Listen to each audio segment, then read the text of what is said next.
ನಮಸ್ಕಾರ ಮಕ್ಕಳ ಎಲ್ಲರಿಗೂ ಕರ್ನಾಟಕ LMS ತರಗತಿಗಳಿಗೆ ಸ್ವಾಗತ. ನಾವು ಕಳೆದ ತರಗತಿಯಲ್ಲಿ ಬೇಂದ್ರೆಯವರ ಪುಟ್ಟ ವಿಧವೆ ಕವಿತೆಯನ್ನು ವಿಶ್ಲೇಷಣೆ ಮಾಡ್ತಾ ಇದ್ವಿ. ನಿಮ್ಮೆಲ್ಲರಿಗೂ ಕೂಡ ಈ ಮೂರನೇ ಅಧಿವೇಶನಕ್ಕೆ ಸ್ವಾಗತವನ್ನು ಬಯಸ್ತಾ ಇದ್ದೇನೆ. ಇದು ಪ್ರಥಮ BSc ಪ್ರಥಮ ಭಾಷೆ ಘಟಕ 1ರಲ್ಲಿರುವಂತಹ ಪ್ರಥಮ ಚತುರ್ಮಾಸದ BSc ಮಕ್ಕಳಿಗೆ ಮೈಸೂರು, ಹಾಸನ, ಚಾಮರಾಜನಗರ ವಿಶ್ವವಿದ್ಯಾನಿಲಯದ ಮೈಸೂರು ಪ್ರಾದೇಶಿಕ ಜಂಟಿ ನಿರ್ದೇಶಕರ ವ್ಯಾಪ್ತಿಗೆ ಬರುವಂಥ ಕಾಲೇಜುಗಳಲ್ಲಿ ಪ್ರಥಮ ವರ್ಷದ SCP ಪಠ್ಯಕ್ರಮದಲ್ಲಿರುವಂತಹ ಒಂದು ಪದ್ಯ ಇದು. ಬೇಂದ್ರೆಯವರ ಪುಟ್ಟ ವಿಧವೆ. ನಿಮ್ಮೆಲ್ಲರಿಗೂ ಕೂಡ ಈ ಮೂರನೆಯ ಅಧಿವೇಶನಕ್ಕೆ ಮತ್ತೊಮ್ಮೆ ಸ್ವಾಗತವನ್ನು ಬಯಸ್ತೇನೆ. ನಾನು ರಾಮೇಗೌಡ BH, ಸಹ ಪ್ರಾಧ್ಯಾಪಕರು, ಮಹಿಳಾ ಸರ್ಕಾರಿ ಪ್ರಥಮ ದರ್ಜೆ ಕಾಲೇಜು, MG ರಸ್ತೆ, ಹಾಸನ. ಸೊ ಹಿಂದಿನ ತರಗತಿಯಲ್ಲಿ ನಾವು ಬೇಂದ್ರೆಯವರ ಆ ಪುಟ್ಟ ವಿಧವೆಯ ಕವಿತೆಯನ್ನು ವಿಶ್ಲೇಷಣೆ ಮಾಡ್ತಾ ಇದ್ವಿ. ಮಗ ಗಂಡನನ್ನು ಕಳೆದುಕೊಂಡಂತಹ ಆ ಪುಟ್ಟ ವಿಧವೆಯ ಹೀನಾಯ ಸ್ಥಿತಿ ಹೇಗಿತ್ತು ಅನ್ನೋದನ್ನು ನಾವು ಕಲಿತಾ ಇದ್ವಿ. ಈ ಒಂದು ಅಧಿವೇಶನದಲ್ಲಿ ಮಕ್ಕಳ ಬೇಂದ್ರೆಯವರ ಸಾಮಾಜಿಕ ಕವಿತೆಗಳು ಎಷ್ಟು ಮಟ್ಟಿಗೆ ಪ್ರಭಾವ ಬೀರ್ತಾ ಇದ್ವು ಮತ್ತು ಆ ಸಾಮಾಜಿಕ ಕವಿತೆಗಳಲ್ಲಿ ಅವರ ಒಂದು ಮಾನವೀಯತೆ ಕಳಕಳಿ ಎಷ್ಟಿತ್ತು ಅನ್ನೋದನ್ನು ನಾವು ತಿಳ್ಕೊಬೋದು. ದ ರಾ ಬೇಂದ್ರೆಯವರ ಪುಟ್ಟ ವಿಧವೆ ಕವಿತೆಯ ವಿಷಯವನ್ನು ಹೆಚ್ಚು ಪರಿಚಯ ಮಾಡಿಕೊಳ್ಳೋಣ. ಹಾಗೆಯೇ ಈ ಕವಿತೆಯನ್ನು ಸಖಿ ಗೀತ, ಬೇಂದ್ರೆಯವರ ಕವನ ಸಂಕಲನ ಸಖಿ ಗೀತದಿಂದ ಆಯ್ಕೆ ಮಾಡ್ಕೊಂಡಿದ್ದಾರೆ ಅನ್ನುವಂಥ ಅಂಶ ಕೂಡ ನಿಮಗೆ ಅದು ಗೊತ್ತಾಗಲಿ ಅಂತ ಹೇಳಿ. ಹಾಗೆ ಧರ್ಮ ಮತ್ತು ಈ ದೇವರ ಹೆಸರಿನಲ್ಲಿ ನಡೆಯುವಂತಹ ಈ ಮೌಢ್ಯ ಇದೆಯಲ್ಲ, ಈ ಅಂಧಕಾರದಿಂದ ನಡೆಯುವಂಥ ಆಚರಣೆಗಳಿದೆಯಲ್ಲ, ಇವುಗಳ ಬಗ್ಗೆ ನಾವು ಜಾಗೃತರಾಗಬೇಕು ಮತ್ತು ಅರಿವು ಮೂಡಿಸ್ಕೊಳ್ಳುವಂಥ ವಿಚಾರಗಳನ್ನು ನಾವು ತಿಳ್ಕೊಬೋದು ಅಂಥೇಳಿ. ಹಾಗೆಯೇ ಬಾಲ್ಯ ವಿವಾಹದ ದುಷ್ಪರಿಣಾಮಗಳನ್ನು ಕೂಡ ನಾವು ಅರಿಬಹುದು. ಬಾಲ್ಯ ವಿವಾಹ ನಿಷೇಧ ಕಾಯ್ದೆ 2006 ಅದ್ರ ಬಗ್ಗೆ ಕೂಡ ನಾವು ಹಿಂದಿನ ತರಗತಿನಲ್ಲಿ ಕೂಡ ತಿಳ್ಕೊಂಡಿದ್ವಿ. ಸೊ ಈಗಲೂ ಕೂಡ ಅದರ ಒಂದು ಅರಿವು ನಮಗೆ ಮೂಡಿದ್ರೆ ಮುಂದಿನ ತರಗತಿನಲ್ಲಿ ನಾವು ಅವುಗಳ ಹಿನ್ನೆಲೆ ಅಂತಂದರೆ ಎಷ್ಟು ಮಟ್ಟಿಗೆ ಅದನ್ನು ನಾವು ಅರ್ಥೈಸ್ಕೊಂಡು ಸಮಾಜಕ್ಕೆ ಒಂದು ಒಳ್ಳೆಯ ಮಾರ್ಗದರ್ಶಕರಾಗ್ಬೋದು ಅನ್ನುವಂಥದ್ದನ್ನು ನಮ್ಗೆ ಅರಿವು ಮೂಡಿಸ್ಕೋಬಹುದು ಅನ್ನೋದನ್ನು ನಾವು ಈ ಒಂದು ಅಂಶದಲ್ಲಿ ನಾವು ಗುರುತಿಸ್ಕೋಬೋದು ಅಂತೇಳಿ. ಹಾಗೆಯೇ ಬರೋಣ ಮುಂದಿನ ಪದ್ಯಗಳನ್ನು ಈಗ ವಿಶ್ಲೇಷಣೆ ಮಾಡ್ತಾ ಹೋಗೋಣ ಮಕ್ಕಳ. ಮುಂದಿನ ಭಾಗದಲ್ಲಿ ಅಂದರೆ ಮೂರನೇ ಅಧಿವೇಶನದಲ್ಲಿ ಮುಂದುವರಿಸ್ತೀನಿ ಪದ್ಯಗಳನ್ನು. ಸತ್ಯನೆಂದಳು ಕೂಸು ತಾಯಿ ಅಯ್ಯೋ ಎಂದು ಬೋರೆಂದು ಗೋಳಿಟ್ಟು ಹೊಟ್ಟೆ ಒಸೆದು ಹುಚ್ಚೆದ್ದು ಹೌಹಾರಿ ಉಯ್ಯಲಿಟ್ಟಳು. ಆಕೆ ತನ್ನ ತಾ ಶಪಿಸಿದಳು ಹಲ್ಲು ಮಸೆದು. ನೋಡಿ, ಮಗಳು ಪುಟ್ಟ ವಿಧವೆಯಾಗಿದ್ದಾಳೆ. ಸಾಯ್ತೀನಿ, ನನಗಿನ್ಯಾರು ಆಸರೆ ಇಲ್ಲ ಅಂತ ಹೇಳಿ ಹತಾಶೆಯ ಸ್ಥಿತಿಗೆ ತಲುಪಿದ್ದಾಳೆ. ಈ ಒಂದು ಹತಾಶೆಯ ಸ್ಥಿತಿಗೆ ಕಾರಣವಾಗಿರುವಂತಹವರು ಯಾರು ಅನ್ನೋದ್ರ ಬಗ್ಗೆ ಈಗ ತಾಯಿಗೆ ಅರಿವು ಉಂಟಾಗ್ತಾ ಇದೆ. ಈ ಪದ್ಯದ ಸಾಲುಗಳಲ್ಲಿ ಆಕೆ ಆ ಹತಾಶಳಾಗಿರುವ ಮಗಳನ್ನು ದುಃಖದಲ್ಲಿ ಸಮಾಧಾನ ಮಾಡ್ತಾ ಇರುವಂಥ ಚಿತ್ರವನ್ನು ಕೂಡ ನಾವು ನೋಡ್ತಾ ಇದ್ದೀವಿ ಅಂತ ಹೇಳಿ. ಸೊ ಪದಗಳ ಅರ್ಥ ನೋಡಿ ಬಿಡೋಣ. ಗೋಳಿಡೋದು ಅಂದರೆ ದುಃಖ ಪಡೋದು, ಹೊಸೆದು ಅಂದರೆ ಹೊಟ್ಟೆಯನ್ನು ಬಡಿದುಕೊಳ್ಳೋದು ಅಂಥೇಳಿ, ಹಲ್ಲು ಮಸೆ ಅಂದರೆ ಕೊಪ್ಪಿಸ್ಕೊಳ್ಳೋದು ಅಂಥೇಳಿ.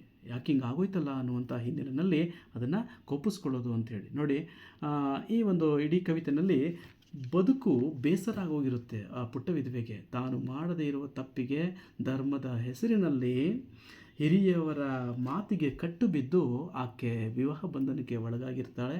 ಅದು ಕೂಡ ಬಾಲ್ಯ ವಿವಾಹ ಕೂಡ ಹೌದು ಅದು. ಹಾಗಾಗಿ ಆಕೆ ಯೋಚನೆ ಮಾಡ್ತಾಳೆ, ಯಾವುದಕ್ಕೋಸ್ಕರ ಬದುಕಿರ್ಬೇಕಿನ್ನು ಅಂಥೇಳಿ. ಸತ್ತೋಗ್ತೀನಿ, ಸತ್ಯನೆಂದಳು ಕೂಸು ತಾಯಿ ಅಯ್ಯೋ ಹಿಂಗಾಗೋಯ್ತಲ್ಲ ನನ್ನ ಮಗಳು ಬದುಕು ಅಂತೇಳಿ ಅಳೋದು ಶುರು ಮಾಡ್ತಾಳೆ. ಬೋರೆಂದು ಗೋಳಿಟ್ಟು ಹೊಟ್ಟೆ ಹೊಸೆದು ಹೊಟ್ಟೆ ಮೇಲೆ ಬಡ್ಕೊಂಡು ಬಾಯಿ ಬಡ್ಕೊಂಡು ಅಯ್ಯೋ ಹಿಂಗಾಗೋಯ್ತಲ್ಲ ಮಗಳೇ ನಿನ್ನ ಜೀವನ, ಇಂಥ ಜೀವನಕ್ಕೆ ನಾನೇ ಕಾರಣ ಆಗ್ಬಿಟ್ಲಲ್ಲ ಅಂತ ಹೇಳಿ ತನ್ನ ತಾನು ಶಪಿಸಿದಳು. ತನ್ನ ಮೇಲೆ ತಾನೇ ಕೋಪ ಮಾಡ್ಕೊಳ್ಳೋದು ಅಂತೇಳಿ. ಆದರೆ ಏನಾಗಿದೆ, ಅದರಿಂದ ಪಾರಾಗೋದಕ್ಕೆ ಸಾಧ್ಯ ಇಲ್ಲ. ಅದನ್ನು ಯೋಚನೆ ಮಾಡಬೇಕಾಗಿದ್ದು ಬಾಲ್ಯ ವಿವಾಹ ಮಾಡೋದಕ್ಕಿಂತ ಮುಂಚೆನೇ ಯೋಚನೆ ಮಾಡಬೇಕಿತ್ತು. ಧರ್ಮ ಹೇಳುತ್ತೆ, ಸಂಪ್ರದಾಯ ಹೇಳುತ್ತೆ, ಶಾಸ್ತ್ರ ಹೇಳುತ್ತೆ ಅಂತ ಹೇಳಿ ಆ ಚಿಕ್ಕ ವಯಸ್ಸಿನಲ್ಲಿ ಮದುವೆ ಮಾಡಿದ್ರೆ ಏನೆಲ್ಲ ಆಗುತ್ತೆ ಅನ್ನೋದನ್ನು ಈ ಕವಿತೆಯ ಮಾತುಗಳು ನಮಗೆ ಬೇಂದ್ರೆಯವರು ಅದರ ದುಷ್ಪರಿಣಾಮಗಳನ್ನು ಈ ಸಾಲುಗಳಲ್ಲಿ ಕಟ್ಟಿಕೊಡ್ತಾರೆ. ತನ್ನನ್ನು ತಾನು ಶಪಿಸ್ಕೋತಾಳೆ, ಅಯ್ಯೋ ಹಿಂಗಾಗಬಾರ್ದಾಗಿತ್ತು ಅಂತೇಳಿ. ಈಗ ಪುಟ್ಟ ವಿಧವೆಗೆ ಬದುಕು ಬೇಸರ ಆಗೋಗಿದೆ. ಯಾರಿಗಾಗಿ ಬದುಕೋದು ಅಂತ ಯೋಚನೆ ಮಾಡ್ತಿದ್ದಾಳೆ. ಧರ್ಮದ ತವರಿನ ಊರು ಅದು. ಆ ಊರಿನಲ್ಲಿ ಶಾಸ್ತ್ರದ ಹಿಡಿತ ಇರುವಂತಹ ಊರು, ನೆಮ್ಮದಿಯಾಗಿ ಬದುಕೋದಕ್ಕೆ ಸಾಧ್ಯನಾ ಒಬ್ಬ ವಿಧವೆ ಅಂಥೇಳಿ? ಅಥವಾ ಮನುಷ್ಯನ ಜೀವನದಲ್ಲಿ ಏನಾಗುತ್ತೆ ಅಂದರೆ, ಈ ಸಂಪ್ರದಾಯ ಆಚರಣೆಗಳು ಹುಟ್ಟೋದಕ್ಕಿಂತ ಮುಂಚೆ ಪ್ರಾರಂಭ ಆಗಿ ಸತ್ರು ಕೂಡ ಬಿಡದೇ ಇರುವಂತಹ ಆಚರಣೆಗಳಿರ್ತವೆ. ವಿಧವೆ ಅಂದರೆ ಹೀಗೆ ಇರಬೇಕು ಅನ್ನುವಂಥದ್ದು ಕಟ್ಟುಪಾಡುಗಳು ಕೂಡ ಬರ್ತವೆ, ಹೀಗೆ ಅಂತೇಳಿ. ಹಾಗಾಗಿ ಅಂತಹ ಧರ್ಮದ ತವರಾಗಿರುವಂಥ ಊರು ಅದು. ತಾಯಿಗೆ ಈಗ ತಾನು ಮಾಡಿದ ತಪ್ಪಿನ ಅರಿವಾಗ್ತಾ ಇದೆ. ನನ್ನ ಮಗಳ ಬದುಕನ್ನು ಬಾಲ್ಯ ವಿವಾಹ ಮಾಡಿ ನಾನೇ ಹಾಳು ಮಾಡಿದೆ ಅಂತ ಹೇಳುವಂತಹ ಒಂದು ಪಾಪ ಪ್ರಜ್ಞೆ ಆಕೆ ಕಾಡ್ತಾ ಇದೆ. ಆದರೆ ಏನೂ ಮಾಡೋಕ್ಕಾಗಲ್ಲ. ಆ ಧರ್ಮ, ನಂಬಿಕೆ, ಸಂಪ್ರದಾಯಕ್ಕೆ ಅದನ್ನೇ ಹೊದ್ದು ಮಲಗಿರುವಂಥ, ಉಸಿರಾಡ್ತಾ ಇರುವಂಥ ಊರು ಅದು, ವೈದಿಕರ ಮನೆತನ. ಅಂತಹ ಊರಿನಲ್ಲಿ ಏನೂ ಮಾಡಲಾಗದ ಹತಾಶ ಸ್ಥಿತಿನಲ್ಲಿ ಆಕೆ ಇರ್ತಾರೆ ಅಂಥೇಳಿ. ಹೀಗಾಗಿ ಮಗಳ ಹೀನಾಯ ಸ್ಥಿತಿ ಕಂಡು ಸಾಯುವ ಮಾತುಗಳನ್ನು ಕೇಳಿ ಕಣ್ಣೆದುರಿಗೆ, ನನ್ನೆದುರಿಗೆ ಸಾಯ್ತೀನಿ, ಇನ್ಯಾವುದಕ್ಕೋಸ್ಕರ ಬದುಕಬೇಕು ಅಂದಾಗ ಹೇಳೋದಕ್ಕೆ ಉತ್ತರ ಇಲ್ಲ ಅಂಥೇಳಿ ದುಃಖ ಹೆಚ್ಚಾಗುತ್ತೆ ತಾಯಿಗೆ. ಹೊಟ್ಟೆಯನ್ನು ಹೊಸೆದುಕೊಂಡು ಹವ್ವು ಹಾರಿ ಗೋಳಾಡ್ತಾ ಬರ್ತಾಳೆ ಅಂಥೇಳಿ. ಕೋಪದಿಂದ ಹಲ್ಲು ಕಡಿತಾಳೆ. ನನ್ನ ಮೇಲೆ ನಾನೇ ಈ ರೀತಿ ಮಾಡಿಬಿಟ್ನಲ್ಲ ನನ್ನ ಮಗಳಿಗೆ ಅನ್ನುವಂತಹ ಕ್ಷಮಿಸಲಾರದ ತಪ್ಪು ಅನ್ನೋ ಒಂದು ಪಾಪ ಪ್ರಜ್ಞೆ ಆಕೆಗೆ ಕಾಡ್ತಾ ಬರುತ್ತೆ ಅಂಥೇಳಿ. ಮಾಡಿದ ತಪ್ಪನ್ನು ನೆನೆದು ಪರಿತಪಿಸ್ತಾಳೆ ಅಂಥೇಳಿ. ಆದರೆ ಏನು, ಕಾಲ ಮಿಂಚಿ ಹೋಗಿದೆ. ನಿನ್ನ ಬದುಕು ಈಗಲೂ ಕೂಡ ಹೀಗಾಗೋದಕ್ಕೆ ನಾವೇ ಕಾರಣ ಆಗಿಬಿಟ್ವಲ್ಲ ಅನ್ನುವಂಥದ್ದು ಆಕೆಗಿದೆ. ಆದರೆ ಇವೆಲ್ಲದರ ನಡುವೆ ತುಂಬ ಗಟ್ಟಿಯಾಗಿರುವಂಥದ್ದು, ಅವರನ್ನು ಆವರಿಸ್ಕೊಂಡಿರುವಂಥದ್ದು ಏನು ಅಂತಂದರೆ, ಆ ಊರಿನಲ್ಲಿ ನಡೆಯುವಂಥ ಅಥವಾ ನಮ್ಮ ಹಿಂದಿನ ಕಾಲದಲ್ಲಿ ಇದ್ದಂತಹ ಬಿಗಿಯಾದಂತಹ ಶಾಸ್ತ್ರ ಸಂಪ್ರದಾಯಗಳು ಅಂಥೇಳಿ. ಆ ಶಾಸ್ತ್ರ ಸಂಪ್ರದಾಯಗಳಿತ್ತಲ್ಲ, ಇವುಗಳು ಬದುಕನ್ನು ಹಾಳು ಮಾಡುವ ಮಟ್ಟಕ್ಕೆ, ಅಂದರೆ ಹೀಗೆ ಹೇಳುತ್ತೆ ಹೀಗೆ ಮಾಡಬೇಕು, ನೀವೇನು ಮಾಡ್ತೀರೋ ಗೊತ್ತಿಲ್ಲ, ಈ ರೀತಿ ನಡ್ಕೋಬೇಕು ಅನ್ನೋದಿದೆಯಲ್ಲ, ಇವುಗಳನ್ನು ಆ ಶಾಸ್ತ್ರ ಸಂಪ್ರದಾಯಗಳು ಆವಾಗ ಹೇಳ್ತಾ ಬರ್ತಿದ್ದೋ ಅಂಥೇಳಿ. ಹೀಗಾಗಿ ನಿನ್ನ ಬದುಕು ಹಾಳಾಗೋದಕ್ಕೆ ನಾವೇ ಕಾರಣ ಆಗಿಬಿಟ್ವಿ ಅಂತ ಹೇಳಿ ಆ ತಾಯಿ ತನ್ನ ಮಗಳ ಎದುರಿನಲ್ಲಿ ಗೋಳಾಡುವ ಚಿತ್ರವನ್ನು ನೋಡ್ತಾ ಬರ್ಬೋದು. ಹಾಗೆಯೇ ನಾನು ಮುಂದಿನ ಸಾಲುಗಳಿಗೆ ಹೋದರೆ, 10 ದಿವಸಕ್ಕೆ, ಈಗಾಗಲೇ ನೋಡಿ ಗಂಡ ತೀರಿ ಹೋಗಿ 10 ದಿನ ಆಗ್ತಾ ಬರ್ತಿದೆ. 10 ದಿವಸಕ್ಕೆ ಹಾಳು ಮುತ್ತೈದೆತನ ಹೋಗಿ ವೈದವ್ಯ ಸಂಪತ್ತು ಪಡೆದಳಾಕೆ. ಬೇಂದ್ರೆಯವರು ತುಂಬ ತೀಕ್ಷ್ಣವಾಗಿಯೇ ಈ ಪದಗಳನ್ನು ಬಳಸ್ತಾರೆ. ಮುತ್ತೈದೆತನ ಅಂದರೆ ಹಾಳು ಮುತ್ತೈದೆತನ ಅಂತ ಹೇಳ್ತಾರೆ. ಏಕೆಂದರೆ ಕಾಲವಲ್ಲದ ಕಾಲದಲ್ಲಿ, ಬಾಲ್ಯದಲ್ಲಿ ಬಂದಂತಹ ಒಂದು ಕೊಡುಗೆ ಅದು. ಹಾಳು ಮುತ್ತೈದೆತನ ಅದು ವಯಸ್ಸಿನಲ್ಲಿ ಬಂದಿದ್ದಲ್ಲ ಅಂಥೇಳಿ. ಹಾಗೆ ಇಲ್ಲಿ ವೈದವ್ಯ ಅನ್ನುವಂಥ ಸಂಪತ್ತಲ್ಲ ಅದು. ಆದರೆ ಬೇಂದ್ರೆಯವರು ಅದನ್ನು ಬೇಕಂತಲೇ ಬಳಸ್ತಾರೆ. ಆ ವೈದವ್ಯ ಸಂಪತ್ತು ಯಾವುದು ಬೇಕಾಗಿತ್ತೋ ಅದನ್ನು ಬಿಟ್ಟು, ಯಾವುದು ಬೇಡವಾಗಿತ್ತೋ ಅದನ್ನು ಸಂಪತ್ತು ಅಂತ ಹೇಳಿ ಕರ್ಕೋತಾ ಇದ್ದಾರೆ ಅಂಥೇಳಿ. ಯಾಕೆ ಕಾರಣ? ಧರ್ಮ, ನಂಬಿಕೆ, ಆಚರಣೆ, ಶಾಸ್ತ್ರ ಹೀಗೆಲ್ಲ ಹೇಳ್ತಾ ಇದೆ ಅಂಥೇಳಿ. ಮುತ್ತೈದೆತನ ಸಂಪತ್ತಾಗಬೇಕಿತ್ತು, ಅದು ಸರಿಯಾದ ಸಮಯದಲ್ಲಿ ಬಂದಿದ್ರೆ. ಹಾಗೆಯೇ ವೈದವ್ಯ ಅದು ಹಾಳು ಆಗಬೇಕಿತ್ತು, ಅದು ಸರಿಯಾಗಿ ಅದು ಕಾಲ ನಂತರದಲ್ಲಾಗಿದ್ದರೆ. ಈಗ ವಿರೋಧಾಭಾಸದಲ್ಲಿ ಕವಿ ಏನು ಮಾಡ್ತಾರೆ, ಅದನ್ನು ಬಳಸ್ತಾ ಬರ್ತಾರೆ ಅಂಥೇಳಿ. ವೈದವ್ಯ ಸಂಪತ್ತನ್ನು ಪಡೆದಳಾಕೆ. ಮನೆಯವರು ವೈದಿಕರು, ಮನೆಯವರು ವೈದಿಕ ಆಚರಣೆ ಮಾಡುವಂಥವ್ರು ಧರ್ಮವನ್ನು. ಊರು ಧರ್ಮದ ತವರು. ಧರ್ಮ ಅಂದರೆ ಹೇಗಿರುತ್ತೆ, ಧರ್ಮವನ್ನು ಮೀರೋ ಹಾಗಿಲ್ಲ, ಧರ್ಮ ಅಂದ್ರೇ ಈ ರೀತಿ ನಡ್ಕೋಬೇಕು, ಇದನ್ನು ಹೇಳುವಂಥ ಊರು ಅದು ಅಂಥೇಳಿ. ಶಾಸ್ತ್ರವಿಲ್ಲದೆ ಹುಲ್ಲುಗಡ್ಡಿ ಕೂಡ ಅಲುಗಾಡದೇ ಇರುವಂಥ ಊರು ಅದು ಅಂಥೇಳಿ. ಹೀಗಾಗಿ ಮನೆಯವರು ವೈದಿಕರು, ಊರು ಧರ್ಮದ ತವರು, ಶಾಸ್ತ್ರವಿರೇ ಬೇರೆಯ ವಿಚಾರವೇಕೆ? ಶಾಸ್ತ್ರ ಇದೆಯಲ್ಲ, ಬೇರೆದೇನು ಮಾತಾಡಬೇಕು? ಶಾಸ್ತ್ರದ ಪ್ರಕಾರ ಅವಳು ಈಗ ವಿಧವೆ ಆಗಿದ್ದಾಳೆ, ಅವಳು ಏನಾಗಬೇಕು ಅದಾಗಬೇಕು. ಶಾಸ್ತ್ರದ ಪ್ರಕಾರ ಅವಳೀಗ ಸಂಪ್ರದಾಯದ ಪ್ರಕಾರ ಅವಳು ವಯಸ್ಸಿದೆಯಾ ಇಲ್ವಾ ಪ್ರಶ್ನೆ ಅಲ್ಲ. ಅವಳಿಗೆ ಮದುವೆ ಆಗಿತ್ತು, ಈಗ ಗಂಡ ತೀರ್ಕೊಂಡಿದ್ದಾನೆ, ಈಗ ಅವಳು ವಿಧವೆ ಆಗಿದ್ದಾಳೆ. ವಿಧವೆಯನ್ನು ಅನುಸರಿಸಬೇಕು, ಆ ಕರ್ಮಗಳನ್ನು, ಆ ವಿಧಿಗಳನ್ನು ಅನುಸರಿಸಬೇಕು ಅಂತ ಹೇಳಿ ಕಠೋರವಾಗಿ ಆ ಶಾಸ್ತ್ರ ಹೇಳುತ್ತೆ ಅಂಥೇಳಿ. ಶಾಸ್ತ್ರವಿರೇ ಬೇರೆಯ ವಿಚಾರವೇಕೆ ಅಂಥೇಳಿ. ಶಾಸ್ತ್ರ ಸಂಪ್ರದಾಯದ ಪ್ರತೀಕವಾಗಿರುವಂತಹ ಧರ್ಮ, ಆಚರಣೆ, ನಂಬಿಕೆಯ ಮೇಲೆ ಉಸಿರಾಡುವಂಥ ಊರು ಅದು. ಮನೆಯವರು ಮೊದಲೇ ವೈದಿಕರು, ಊರು ಧರ್ಮದ ತವರು, ಧರ್ಮದ ನೆಲೆಯಾಗಿರುವಂತಹ ಊರು. ಧರ್ಮ ಅಂತಂದರೆ ಬೇಂದ್ರೆಯವರು ನಾನು ಹೇಳಿದ್ನಲ್ಲ ಮೊದಲೇ, ಹಾಗೆ ಅದನ್ನು ಮೊನಚಾದ ಒಂದು ಕಟ್ಟುನುಡಿಗಳಲ್ಲಿ ಬಳಸ್ತಾರೆ. ಧರ್ಮದ ತವರು ಅಂದರೆ, ಧರ್ಮ ಅಂದರೆ ಎಲ್ಲರಿಗೂ ಒಳ್ಳೆಯದಾಗಬೇಕಾದದ್ದು ಧರ್ಮ. ಹಾಗೆ ಒಳ್ಳೆಯದಾಗದೇ ಇರುವಂಥದ್ದು ಧರ್ಮ ಅಲ್ಲ. ಆ ಧರ್ಮ ಅಲ್ಲ ಅಂತ ಅಂದರೆ ಅದು ಬೇಂದ್ರೆಯವರ ದೃಷ್ಟಿನಲ್ಲಿ ಹೇಳುವಾಗ ಆ ಧರ್ಮದ ತವರು ಅಂತ ಅಂದ್ರೇ ಅವರು ನಂಬಿಕೊಂಡು ಬಂದಿರುವಂಥ ಧರ್ಮ. ಶಾಸ್ತ್ರವಿದೆ, ಊರು ಧರ್ಮದ ತವರು, ಇನ್ನೇನು ಬೇಕು ಅವರಿಗೆ, ಸಾಕು. ಇನ್ನೇನು ಹುಡುಗಿಯ ಭವಿಷ್ಯ ಏನಾಗಬೇಕು, ಅವಳಿಗೆ ಏನಾಗಿದೆ, ಅವ್ರ ಮುಂದಿನ ಜೀವನ ಏನೂ ಇಲ್ಲ.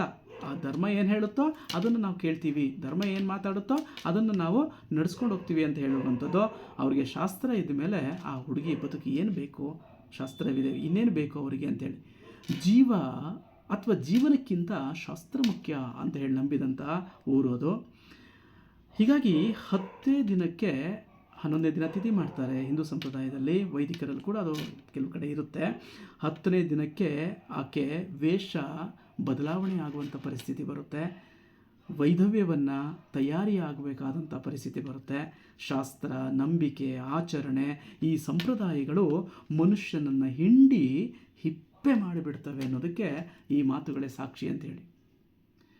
ಅಂಧಾನುಕರಣೆಯಿಂದ ಶಾಸ್ತ್ರಗಳನ್ನು ನಾವು ಅನುಸರಣೆ ಮಾಡ್ತಾ ಮಾಡ್ತಾ ಯಾವುದನ್ನು ಪ್ರಶ್ನಿಸದೆ ಧರ್ಮ, ದೇವರು ಇತ್ಯಾದಿಗಳನ್ನು ನಾವು ನಂಬಿಕೊಂಡಿರ್ತೀವಿ. ಅದು ವೈಜ್ಞಾನಿಕವಾಗಿ ಸತ್ಯನ, ಅದು ಬೇಕಾ ಮನುಷ್ಯನ ಬದುಕಿಗೆ, ಅದು ಆಸರಿಯಾಗಿದೆಯಾ ಅಂತ ಹೇಳಿ ಅದು ನಾವು ಯೋಚನೆ ಮಾಡೋದಿಲ್ಲ. ಅದರ ಬಗ್ಗೆ ನಮಗೆ ಜಾಗೃತಿ ಬರಬೇಕು ಅಂಥೇಳಿ. ಹೀಗಾಗಿ ಮಗು ಹುಟ್ಟುವುದಕ್ಕಿಂತ ಮುನ್ನೆ ಆರಂಭವಾಗುವಂತಹ ಈ ಧರ್ಮದ ಸಂಕೋಲೆಗಳು, ಸಂಪ್ರದಾಯಗಳು, ಶಾಸ್ತ್ರಗಳು ಮಗು ಸತ್ತ ಮೇಲೂ ಕೂಡ, ಅಂದರೆ ಯಾವುದೇ ಒಬ್ಬ ವ್ಯಕ್ತಿ ಮನುಷ್ಯರು ಸತ್ತ ಮೇಲೂ ಕೂಡ ಅವುಗಳ ಮೇಲೆ ಅವ್ರ ಮೇಲೆ ಸವಾರಿ ಮಾಡ್ತವೆ. ಹೀಗಾಗಿ ಶಾಸ್ತ್ರಕ್ಕೆ ಬದ್ಧವಾಗಿರುವಂತಹ ಜನ, ಊರು, ನಂಬಿಕೆ, ಅಲ್ಲಿ ಶಾಸ್ತ್ರವನ್ನು ಬಿಟ್ಟು ಬದುಕೋದಕ್ಕೆ ಸಾಧ್ಯ ಇಲ್ಲ, ಏಕಾಂಗಿಯಾಗಿರೋದಕ್ಕೆ ಸಾಧ್ಯ ಇಲ್ಲ. ಅದನ್ನು ವಿರೋಧಿಸೋಕ್ಕೆ ಆ ಕಾಲದಲ್ಲಿ ಇನ್ನೂ ಕೂಡ ಆಗಿರಲಿಲ್ಲ. ಈಗೆಲ್ಲ ನಾವು ಪ್ರಜಾಪ್ರಭುತ್ವದಲ್ಲಿ ಬದುಕ್ತಿರ್ತೀವಿ, ಇನ್ನೊಂದನ್ನು ಪ್ರಶ್ನೆ ಮಾಡುವಂತಹ ಅಧಿಕಾರ ನಮಗಿದೆ. ಆದರೆ ಈಗಲೂ ಕೂಡ ಎಷ್ಟೋ ಮಕ್ಕಳುಗಳಿಗೆ ತಂದೆ ತಾಯಿ ಹೇಳಿದ್ದೆ ವೇದವಾಕ್ಯ ಅಂತ ತಪ್ಪು ನಿರ್ಧಾರಗಳಿದ್ದಾಗಿಯೂ ಕೂಡ ಮಾತಿಗೆ ಕಟ್ಟು ಬಿದ್ದು ಮದುವೆ ಆಗುವಂತಹ ಪದ್ಧತಿ ನಮ್ಮಲ್ಲಿ ಈಗಲೂ ಕೂಡ ಇರುತ್ತೆ ಅಂತೇಳಿ. ಆ ಪ್ರೀತಿ ಬಂಧನದ ಹೆಸರಿನಲ್ಲಿ ಅದು ಒಳ್ಳೆಯದಾದರೆ ಪರವಾಗಿಲ್ಲ, ಆದರೆ ಅನೇಕ ಜೀವನ ಹಾಳು ಮಾಡ್ತಾ ಇರೋದಿದೆ ಅಂತೇಳಿ ಈಗಲೂ ಕೂಡ ಅನೇಕ ಬಾಲ್ಯ ವಿವಾಹಗಳು ತುಂಬ ನಡೀತಿದ್ದಾವೆ ಅಂಥೇಳಿ. ಈ ನಾಗಲಕ್ಷ್ಮಿ ಚೌಧರಿ ಅವರು ಮಹಿಳಾ ಅಧಿಕಾರಿಗಳಾಗಿದ್ದಾರಲ್ಲ, ಅವರೇ ಹೇಳುವ ಹಾಗೆ 28,000 ಬಾಲ್ಯ ವಿವಾಹಗಳು ನಡೆದಿದ್ದಾವೆ ಅಂತ ಹೇಳಿ ಮೊನ್ನೆ ಪ್ರೆಸ್ ಮೀಟಲ್ಲಿ ಮಾತಾಡ್ತಾ ಇದ್ರು ಅವರು. 28,000 ಬಾಲ್ಯ ವಿವಾಹಗಳಾಗಿದ್ದಾವೆ ಅಂಥೇಳಿ. ಇಂತಹ ವಿದ್ಯಾಭ್ಯಾಸದ ಅರಿವಿರುವಂತಹ ಸಮಾಜದಲ್ಲೇ ಇಷ್ಟ ಆಗ್ತಾಯಿದೆ ಅಂದರೆ ಹಿಂದಿನದಲ್ಲೇ ಕೇಳೋ ಹಾಗೆ ಇಲ್ಲ ಅಂಥೇಳಿ ನೋಡಿ. ಅದಕ್ಕೇ ಕುವೆಂಪು ಅವರು ಒಂದು ಮಾತು ಹೇಳ್ತಾರೆ, ಯಾವ ಕಾಲದ ಶಾಸ್ತ್ರ ಏನು ಹೇಳಿದರೇನೋ, ಎದೆಯ ದನಿಗೂ ಮಿಗಿಲಾದ ಶಾಸ್ತ್ರವಿಹುದೇನೋ. ಮೊದಲು ಯಾವುದೋ ಎಂದೋ ಬರೆದಿಟ್ಟಂತಹ ಮನು ಇವತ್ತು ನಮಗೆ ಕಟ್ಟುಪಾಡಾಗಬೇಕಾಗಿಲ್ಲ ಅಂತ ಹೇಳ್ತಾರೆ ಅವರು.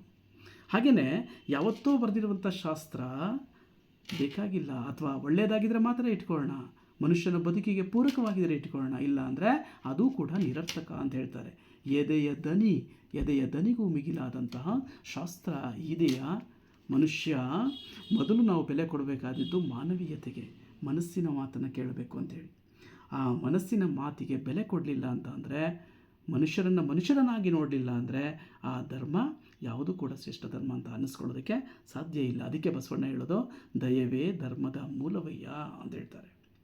ದಯವೇ ಧರ್ಮದ ಮೂಲ. ಆ ದಯೆ ಇಲ್ಲ ಅಂತ ಅಂದರೆ ಆ ಧರ್ಮಕ್ಕೆ ಬೆಲೆನೇ ಇಲ್ಲ ಅಂಥೇಳಿ. ಇಲ್ಲೂ ಕೂಡ ಹಾಗೆಯೇ ಕುವೆಂಪು ಕೂಡ ಅಂಥೇಳಿ. ಅದಕ್ಕೆ ಎಲ್ಲ ಧರ್ಮಗಳಿಗಿಂತ ಮನುಷ್ಯ ಧರ್ಮ ಶ್ರೇಷ್ಠ ಅಂತ ಹೇಳ್ತಾರೆ. ಆದರೆ ನಮ್ಮ ಧರ್ಮ ಶ್ರೇಷ್ಠ ಅಂತ ಹೇಳಿ ನಾವು ಇವತ್ತು ಧರ್ಮದ ಹೆಸರಿನಲ್ಲೇ ಕಚ್ಚಾಡ್ತಾ ಇರುವಂತಹ ಒಂದು ವ್ಯವಸ್ಥೆಯಲ್ಲಿ ನಾವಿವತ್ತು ಬದುಕ್ತಿದ್ದೀವಿ ಅನ್ನುವಂಥದ್ದು ಒಂದು ವಿಪರ್ಯಾಸ ಅಂಥೇಳಿ. ನಮ್ಮ ಧರ್ಮ ಶ್ರೇಷ್ಠ ಅಂತ ಹೇಳಿ ಹೊಡೆದಾಡುವಂಥ ಜನ ಇವತ್ತು ಕೂಡ ನಾವು ನೋಡ್ಬೋದು ಅಂಥೇಳಿ. ಅದಕ್ಕೆ ಡಿ ವಿ ಜಿಯವರು ಹೇಳೋದು, ಏನಾದರಾಗು ಮೊದಲು ಮಾನವನಾಗು ಅಂಥೇಳಿ. ಏನಾದರೂ ಆಗಿ ಮೊದಲು ನೀವು ಮಾನವರಾಗಿ, ಯಾವುದು ಒಳ್ಳೆಯದು, ಯಾವುದು ಬೇಕು, ಯಾವುದು ಬೇಡ ಅನ್ನೋದನ್ನು ನೀವು ಮೊದಲು ತಿಳ್ಕೋಬೇಕು ಅಂತೇಳಿ. ಹೀಗಾಗಿ ಮದುವೆಯಾದ ಈ ಗಂಡ ಕಳೆದುಕೊಂಡ 10 ದಿನಕ್ಕೆ ಉತ್ತರ ಕ್ರಿಯಾದಿ ಶಾಸ್ತ್ರಗಳೆಲ್ಲ ನಡೀತವೆ. ಈಗ ಆಕೆಗೆ ವೈಧವ್ಯ ಸಂಪತ್ತನ್ನು ಪಡೆಯುವಂತಹ ಬರ್ತಾ ಹೋಗುತ್ತೆ ಅಂತೇಳಿ ನೀವು ಚಿತ್ರದಲ್ಲಿ ನೋಡ್ಬೋದು.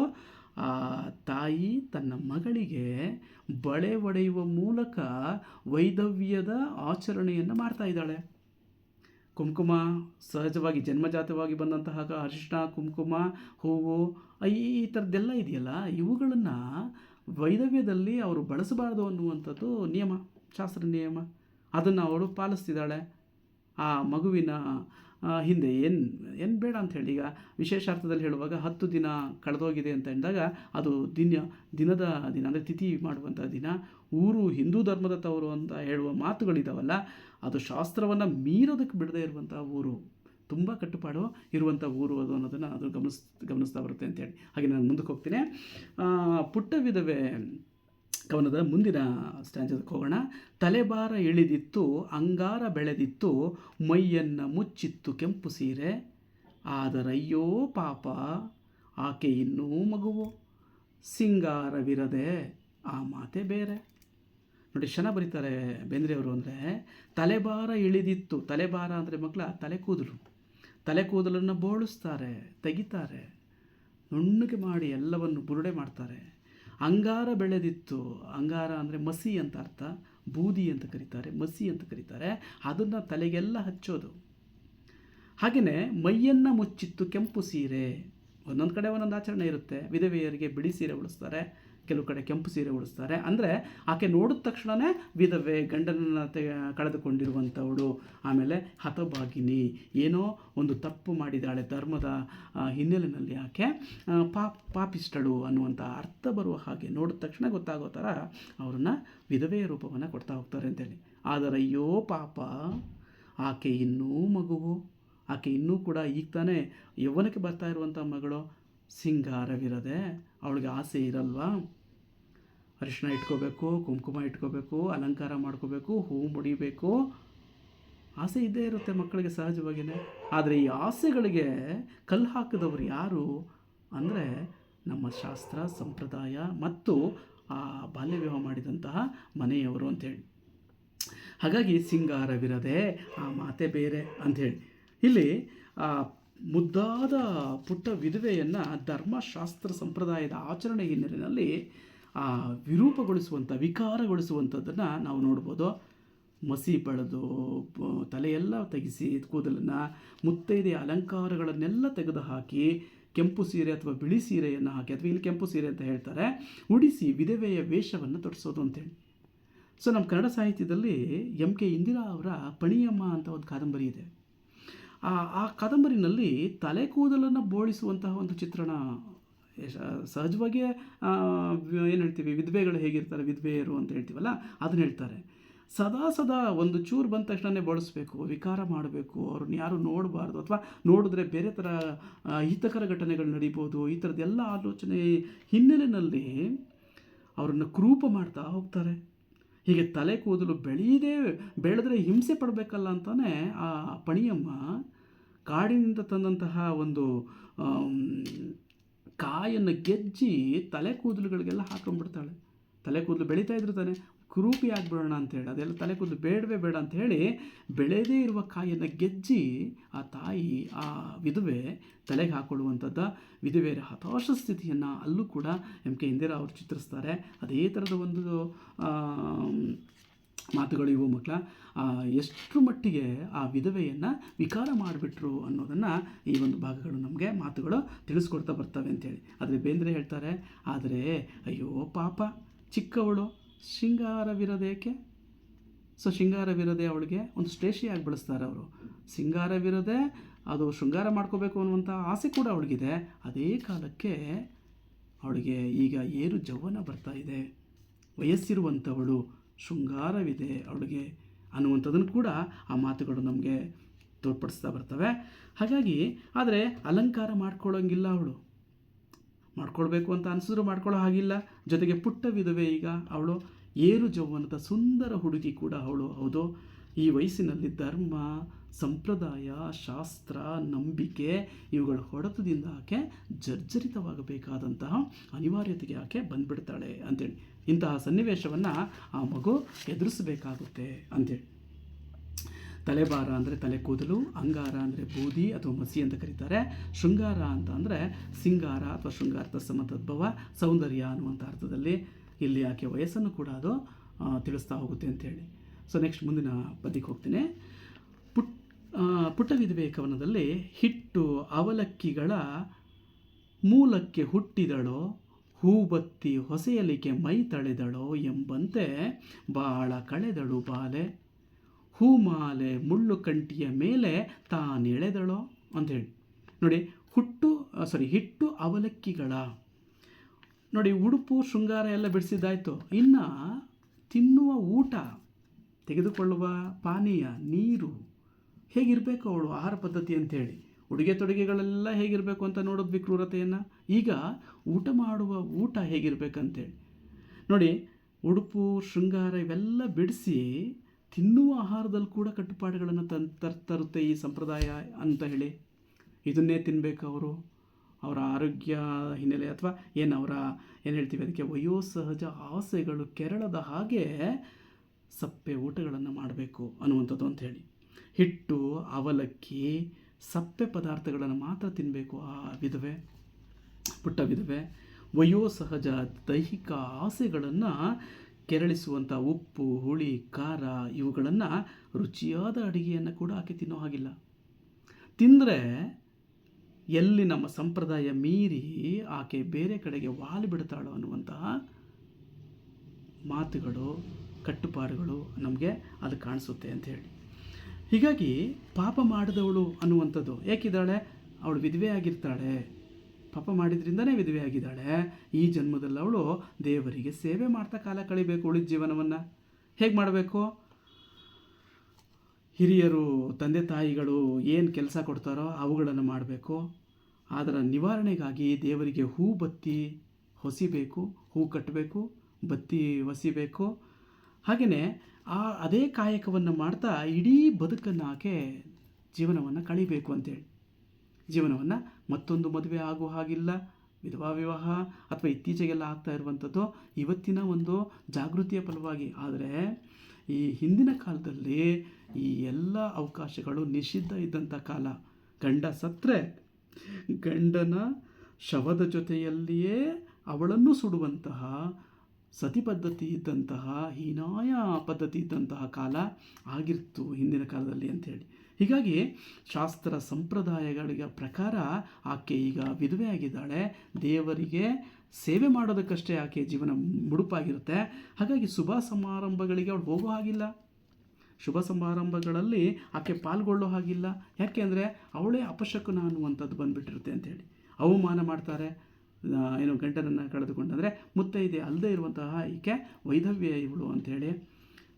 ಇಂತಹ ಶಾಸ್ತ್ರ ಅಥವಾ ಇಂತಹ ಆಚರಣೆ ನಮಗೆ ಬೇಕೇ ಅನ್ನೋದನ್ನು ನಾವು ಪ್ರಶ್ನೆ ಮಾಡ್ಕೋಬೇಕಾಗಿದೆ ಅಂಥೇಳಿ. ಯಾರೋ ಮಾಡಿದ ತಪ್ಪಿಗೆ, ತಮ್ಮದಲ್ಲದೆ ಇರುವಂಥ ತಪ್ಪಿಗೆ ಮಕ್ಕಳುಗಳು ಕಷ್ಟಪಡ್ತಾರೆ ಅಂತಂದರೆ ಅದರ ಹೊಣೆ ಹೊರುವಂಥವ್ರು ಯಾರು? ಅದನ್ನು ನಾವು ಯೋಚನೆ ಮಾಡಬೇಕಾಗಿದೆ ಅಂಥೇಳಿ.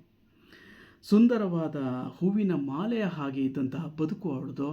ಆಗ್ತಾನೇ ಅರಳ್ತಾ ಇರುವಂತಹ, ಆಗ್ತಾನೇ ಬೆಳೀತಾ ಇರುವಂತಹ, ಆಗ್ತಾನೇ ಕುಡಿ ಹಿಡಿತಾ ಇರುವಂಥ ಯೌವನದ ಸೌಂದರ್ಯವತಿ ಆ ಪುಟ್ಟ ವಿಧವೆ.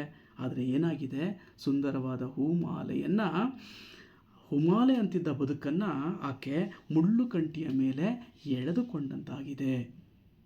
ಸಾಫ್ಟ್ ಆಗಿರುವಂಥ ಒಂದು ಹೂವು ಮುಳ್ಳು ಕಂಟಿ ಮೇಲೆ ಎಳೆದ್ರೆ ಏನಾಗುತ್ತೋ ಆ ಪರಿಸ್ಥಿತಿ ಆಗಿದೆ ಆ ಹೂವಿನ ದಂಡೆಗೆ ಅಂಥೇಳಿ. ಅದುಗಳನ್ನು ಬೇಂದ್ರೆಯವರು ತುಂಬ ಚೆನ್ನಾಗಿ ಹೇಳ್ತಾರೆ.